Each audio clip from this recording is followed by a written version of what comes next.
Hey, it's Jada. Welcome to another video created to help guide your faith group discussion or your personal Bible study.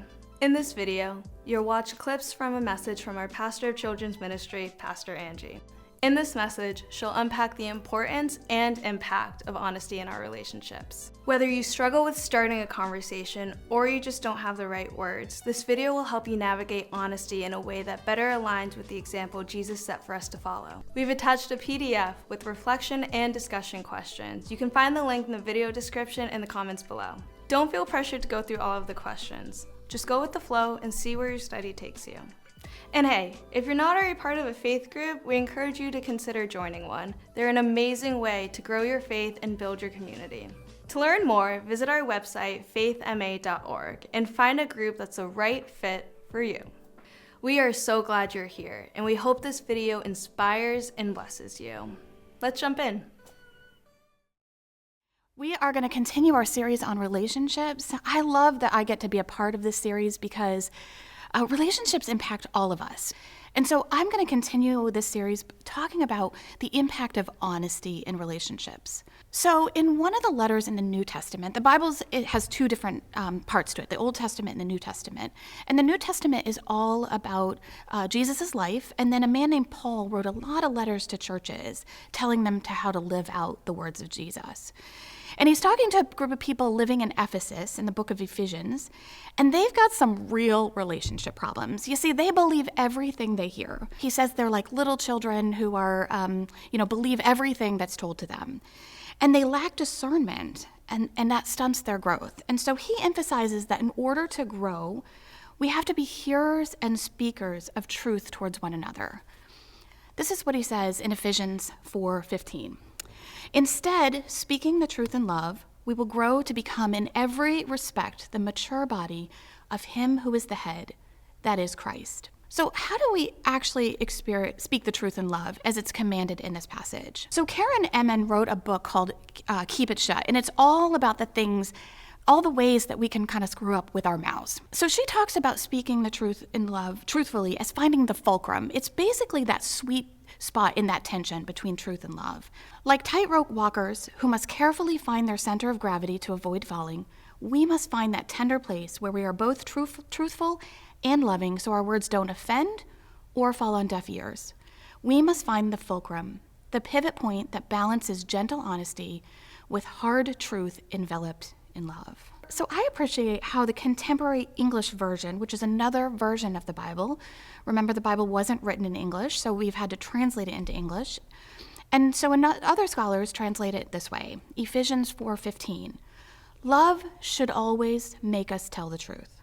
Then we will grow in every way and be more like Christ, the head of the body.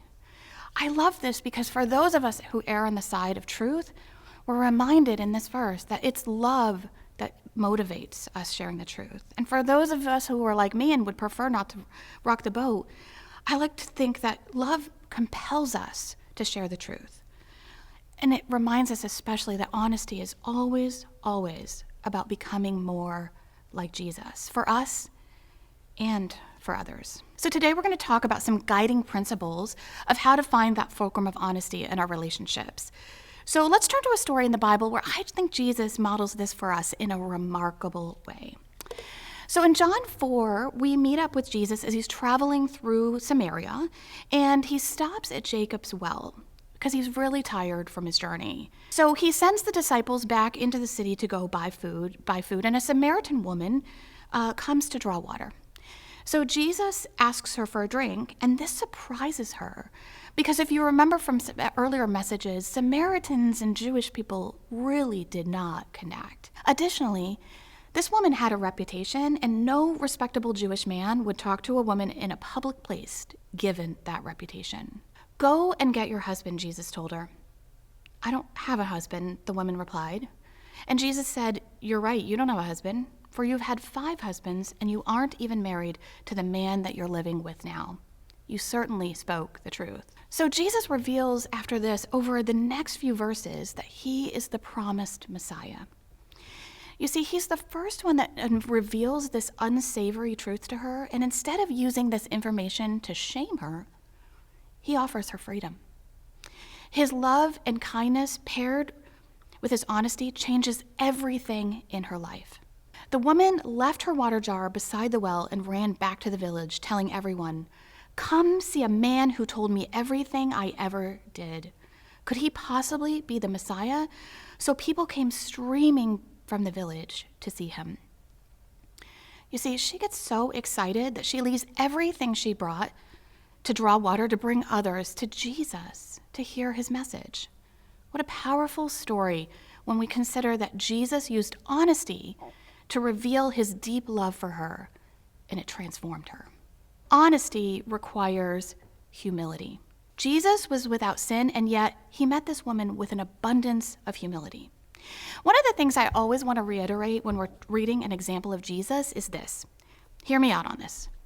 You are not Jesus. Jesus was God in the flesh. He was sinless, and he made no mistakes. And yet, he still had humility. One thing that keeps me very, very humble is remembering that I'm wrong about some things. And friends, I'm sorry to say, you're wrong about some things too. And that's not even the worst part. You know what the worst part is? We don't even know what we're wrong about. Humility reminds us that each of us need help and that each of us is called to offer it. I need you in order to really see and know myself. Otherwise, I will listen to my own arguments, I will believe my own lies, and I will buy into my own delusions. If I'm going to see myself clearly, I need you to hold a mirror of God's word in front of me. So the second thing that we can learn is let your words be few. Jesus shows a lot of restraint when speaking truth to others. I mean, he didn't give this woman a laundry list of all the things she'd ever done wrong, or all the ways that she screwed up.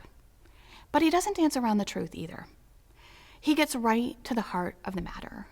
And I think this point is most poignant for me because especially when I'm faced with a difficult conversation, I could probably use an editor. Because clarity is kindness. Do not let any unwholesome talk come out of your mouths, but only what is helpful for building others up according to their needs, that it may benefit those who listen. I want to look at the word unwholesome.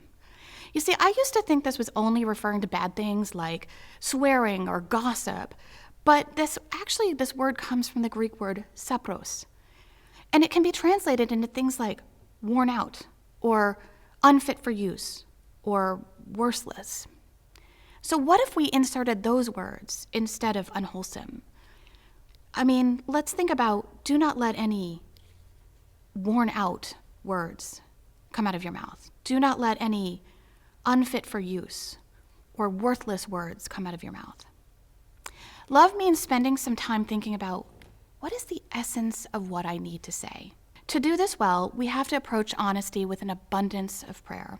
May the words of my mouth and the meditation of my heart be pleasing to you, O Lord, my rock and my redeemer.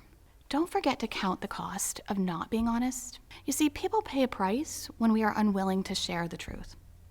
It's the most loving thing that we can do.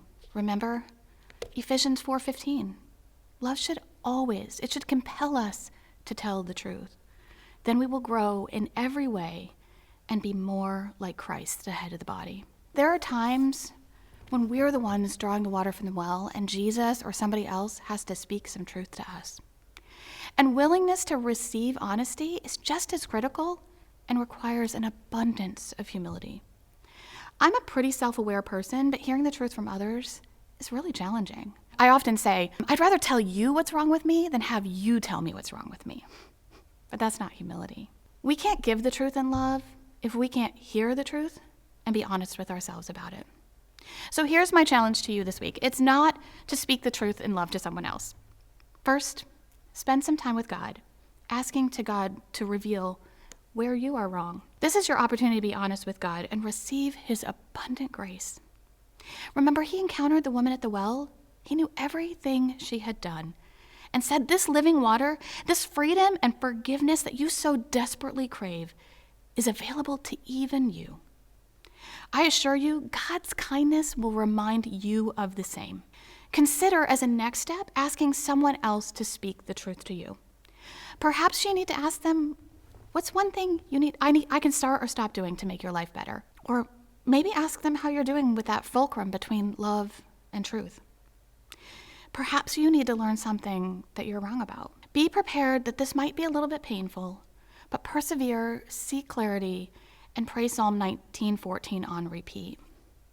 While our relationships with one another are messy and full of humanity, Jesus offers the same radical love to all of us that he offered to this woman standing at the well, knowing all she had done, and he loved her enough to tell the truth. And it changed her life.